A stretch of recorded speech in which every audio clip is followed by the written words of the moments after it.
રામ રામ ને જય દ્વારકાધીશ મિત્રો. તો હાલો ભાઈ, આજે આપણે માંડવીમાં છાંટવાની છે દવા, અને દવા આપણે કીનાથી છાંટવાની છે? ટ્રેક્ટરથી. પાછળ તમને દેખાતું જ હશે. તો આપણે ટ્રેક્ટરમાં દવા છાંટવાનું બધું ફિટ કરાવ્યું છે. તો હાલો તમને ફિટ કરાવીને એના વિશે માહિતી બધી દઈ દઉં. હાલો, તો પહેલે તો આપણે નોઝલોની વાત કરી લઈએ. તમને એમ થતું એક મોટા ભાગના ટ્રેક્ટરમાં જોયું હોય ને તો પાછળ નોઝલ હોય, પણ આપણે એમ નથી કર્યું. આપણે રાખી છે આગળ. આગળ રાખવાનું શું કારણ?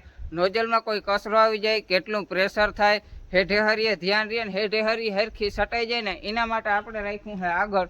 અને એક ભેગી 9 આયરું જાય એટલે એક ઉથેલમાં 18 આયરું લેવાય, એ રીતના આપણે આ બધું હે બનાવેલ છે. તો આપણે પાછળના ભાગની વાત કરી લે તો બેરલ આપણે છે ને કંઈક આમ આડું રાખ્યું છે, અને આ છે બેરલની માછલી, એટલે માછલી ઉપર બેરલ રહી જાય. અને આ બધું આપણે છે ને પીટીઓ ગેર ઉપર ગોઠવેલ છે, એટલે આપણે જેટલું પ્રેશર રાખવું હોય ને એટલું રહી જાય. અને બેરલની વાત કરીએ ને તો બેરલ છે 200 લીટરનું, એટલે 12 થી 13 પંપ ખમાઈ જાય. આવી રીતના આપણે કંઈક છે ને પાછળના ભાગમાં બધું ફિટ કરેલ છે. અને પંપની વાત કરી લઈએ તો આપણે કેપીનો પંપ રાખેલ છે, અને બધું પીટીઓ ગેર ઉપર છે ફિટ.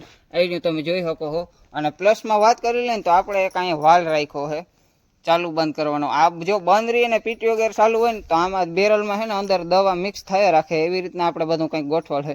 અને બેરલમાં કચરા ના જાય ને એના માટે એક આપણે ગયણી અંદર ગોઠવી દીધી છે. તો આવી રીતના છે ને આપણે કંઈક બધું આમાં ફિટ કરાવ્યું છે. અને આ ટોટલ ખર્ચો કેટલો આવ્યો ખબર? 13,000 નો ખર્ચો આવ્યો આ બધું ફિટ કરાવવાનું. હવે ડિટેલ તો આપણે ઘણી દઈ દીધી, હવે તમને લાઈવ જ ડાયરેક્ટ દેખાડી.